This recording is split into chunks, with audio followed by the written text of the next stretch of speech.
నమస్తే. శ్రీ గురుభ్యో నమః. శ్రీమాత్రే నమః. ఆదిత్యాయ చ సోమాయ మంగళాయ బుధాయ గురు శుక్ర శనిభ్యే రాహవే కేతవే నమః. ప్రేక్షకులందరికీ నమస్కారం. ప్రతి మాసం లాగానే మాస ఫలితాల్లో ముఖ్యంగా మే నెల 2026 గాను మాస ఫలితాలని చూద్దాం.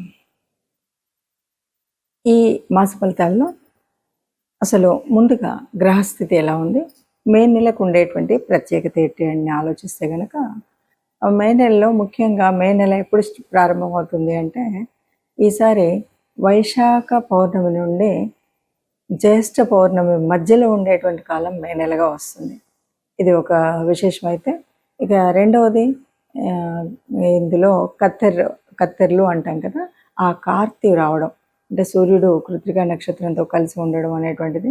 ఇది ముఖ్యంగా కత్తెర్లు అని ఎందుకు చెప్పుకోవాలి అంటే, ఈ సమయంలో చేయవలసినటువంటి శుభకార్యాలు చాలా వరకు చేయకుండా ఉండడం అనేటువంటిది చేస్తుంటాం కాబట్టి ఈ మాసంలో ఇది ఉంటుంది. అంతేకాకుండా మనకు ముఖ్యమైనటువంటిది హనుమత్ జయంతి, అంటే 2 సార్లు చేస్తూ ఉంటారు. ఏప్రిల్ మాసంలో చేసేటువంటిది అయితే మనకి విజయయాత్ర కింద, మే మాసంలో వచ్చేటువంటి అది హనుమత్ జయంతి కింద మనం చెప్పుకుంటూ ఉంటాం. సో ఈ ప్రత్యేకతతో మొదలయ్యేటువంటి ఈ మాసంలో మరి గ్రహస్థితి ఎలా ఉందో చూద్దాం. గ్రహస్థితి ముఖ్యంగా పెద్ద గ్రహాలు ఎలాగో అదే స్థితిలో ఉన్నాయి, కానీ మారేటువంటి గ్రహాలు కనుక మనం చూసినట్లయితే కుజుడు మనకి మారుతున్నటువంటి సమయం 11వ తారీఖు కుజుడు మారుతాడు. ఇక రవి బుధులిద్దరూ కూడా మనకి 15వ తారీఖు మార్పు కనబడుతుంది. అంటే మేషము నుండి మనకి వృషభంలోకి వెళ్ళేటువంటి స్థితి కనబడుతుంది. ఇక శుక్రుడు దాదాపు 20వ తారీఖు నుండి ఇక్కడే ఉన్నటువంటి శుక్రుడు తదుపరి మనకి చెప్పాలి అంటే 7వ తారీఖు శుక్రుడు మారిపోతాడు. ఇది మనకి కనిపించేటువంటి గ్రహాల్లో ఉండేటువంటి మార్పు. మిగతా గ్రహాలు ఎలాగో చాలా శుక్రుడు, శని, పెద్ద గ్రహం కేతువు, రాహు, ఈ వీళ్ళల్లో ఏ మార్పు అయితే లేదు, గురువు.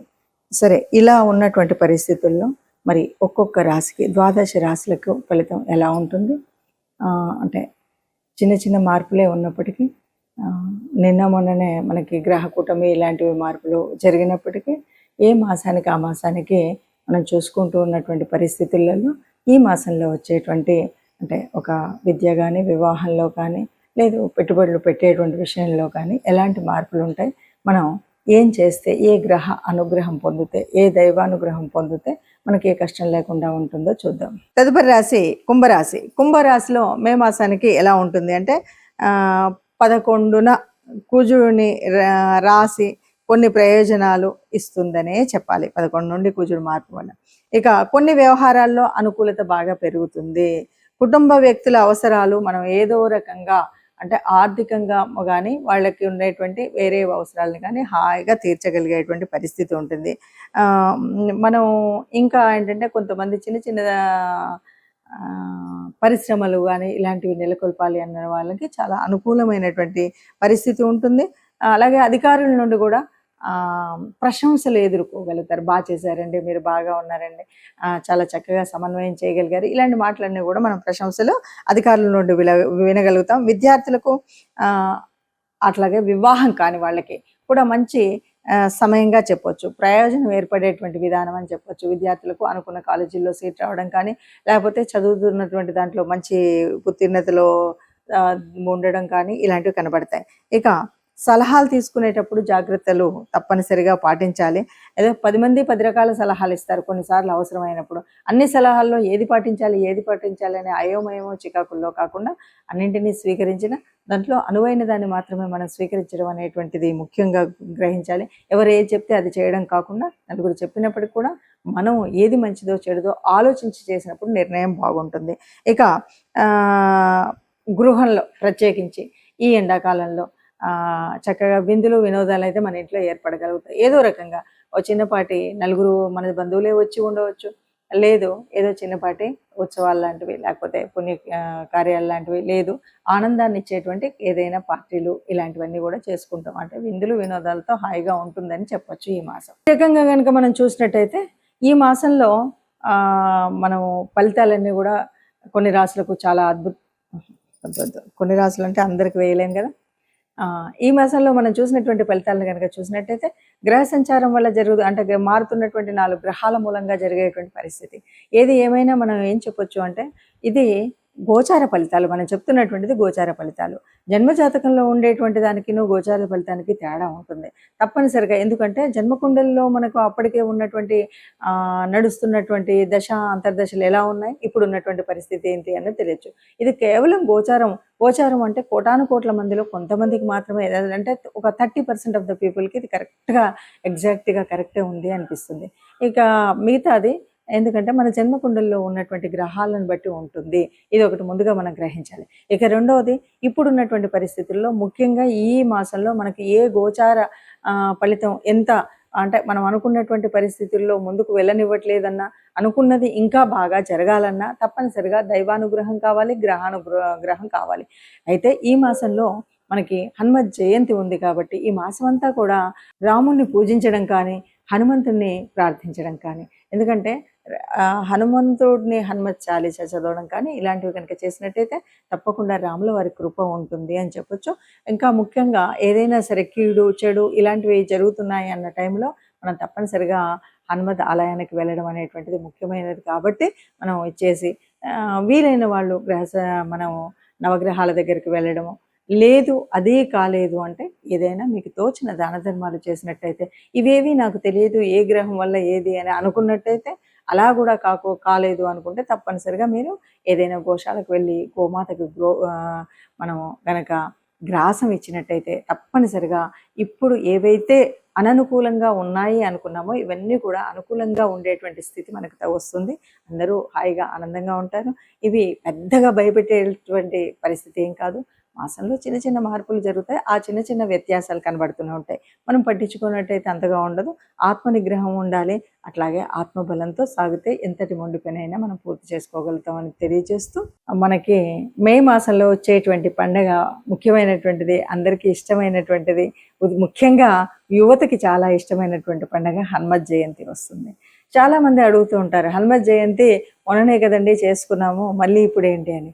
ఇక్కడ మనకు కనిపించేటువంటిది ఏంటి అంటే, ఒక ఉత్సవం మొట్టమొదటిగా వచ్చేటువంటి దాన్ని హనుమత్ విజయ యాత్రగా చెప్పుకుంటాం. రెండవది హనుమత్ జయంతి. హనుమంతుడు పుట్టడము అంటే ఈ లోకాలన్నింటినీ కాపాడడం అనే చెప్పాలి.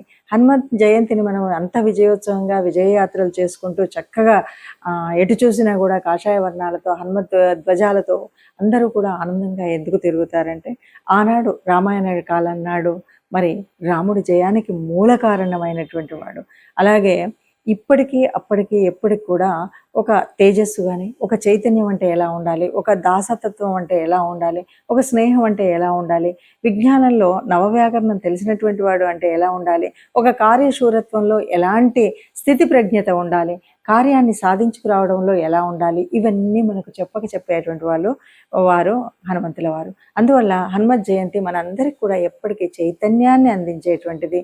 ఒక పనిని నిర్విఘ్నంగా పూర్తి చేయగలిగే శక్తి సామర్థ్యాలు కావాలి అంటే హనుమత్ జయంతిలో మనము ఆ రోజు హనుమంతుడిని ప్రార్థించడం, పూజించడం, హనుమాన్ చాలీసా చదవడం, మరి దండకాన్ని చదువుతామా, లేదు సింధూరాన్ని వేయిస్తామా, వడమాల వేయిస్తామా, ఇవి ఏమున్నా సరే ఇవన్నీ కూడా మన పూజా విధానంలో ఒక భాగమే అనుకుంటాం. హనుమత్ దేవాలయాల దగ్గరికి వెళ్ళి చక్కగా మన వాహనాలని ఏ రకమైన ఇబ్బందులు రావద్దని పూజించుకోవడం, మనం అక్కడికి వెళ్ళి నాకు ఏ రకమైనటువంటి దుష్ట పీడలు ఇలాంటివి ఏవి నా శరీరానికి రాకూడదని దైవ అనుగ్రహం పొందడం, ఇవన్నీ ఒక ఎత్తు. ఇవి కాకుండా మనం హనుమంతుడి నుండి నేర్చుకోవాల్సినటువంటిది ఏమిటి అంటే, ఎంతటి వాడైనా సరే ఎక్కడ ఎదగాలో ఎక్కడ ఒదగాలో ఇది తెలిసినటువంటి వాడు హనుమంతుడు.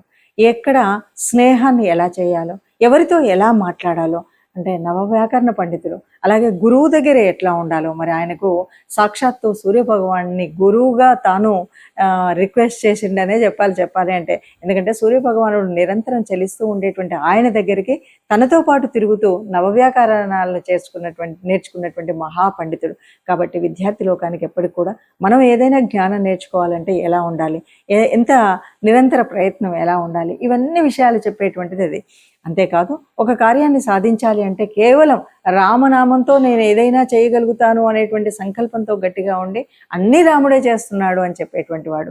అలాగే లంకకు వెళ్ళినప్పుడు ఏం చేస్తాడు, అక్కడ ఉన్నటువంటి తన బల ప్రదర్శన జరిగిన తర్వాత రావణాసురుడు అడిగినప్పుడు తన బలం ఏంటి, నువ్వు ఇంత బలవంతుడు ఎక్కడి నుండి వచ్చావు ఏంటి అంటే, నేను చాలా ఆ రామయ్య దగ్గర ఉన్నటువంటి అంతమంది సైన్యంలో అతి బలహీనుని నేనే అని చెప్తాడు. ఇది కార్యశూరత్వం అంటే ఒదిగి ఉండడం అనేటువంటి తత్వం. ఎక్కడ చూసినా కూడా నేను బలవంతుడిని అనేటువంటి గర్వం కాకుండా నేను అందరిలో ఒకవాడిని, నేను సేవ చేయగలిగినటువంటి వాడిని, నేను సహాయం చేయగలిగినటువంటి వాడిని, నాకు అధికారం అక్కర్లేదు అన్నటువంటి వాడే. అందుకే కదా సుగ్రీవుడి తనకు ఒక రాజ్యాన్ని ఉండగలిగినటువంటి అయినప్పటికీ కూడా సుగ్రీవుడి దగ్గర మంత్రిగా పనిచేసినటువంటి వాడు. ఆ మంత్రిత్వం రాజుకి ఆ రాజ్యం లేని రోజు కూడా మంత్రిగా తన దగ్గరే ఉండిపోవడం, ఇది గొప్పనైనటువంటి లక్షణం. అలాగే ఏ కార్యం చేయాలన్నా అంటే లంకాన్వేషణలో సీతాన్వేషణలో లంకకు వెళ్ళేటప్పుడు ఎన్నో అడ్డంకులు ఉన్నాయి. ఎక్కడికక్కడ ఎదిగినప్పుడు ఎదిగాడు, ఒదిగినప్పుడు ఒదిగాడు.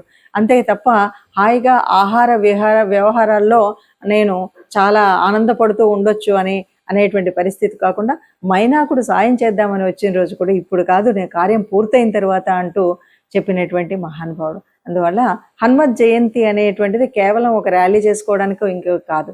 హనుమంతుడు ఏ రకంగా తన ధర్మ రక్షణ కోసం రాముణ్ణి తన గుండెల్లో నిలుపుకున్నటువంటి భక్తుడుగా, రామ రాజ్యం కోసం పాటుపడినటువంటి ఒక సైనికుడిగా, సీతాన్వేషణలో తాను చేయవలసినటువంటి కార్యసాధకుడు ఎలా ఉండాలో అలాంటి కార్యసాధకుడుగా మనం ఆయన్ని ఆదర్శంగా తీసుకుంటే హనుమత్ జయంతిని చక్కటి పండగగా జరుపుకున్న వాళ్ళం అవుతాం.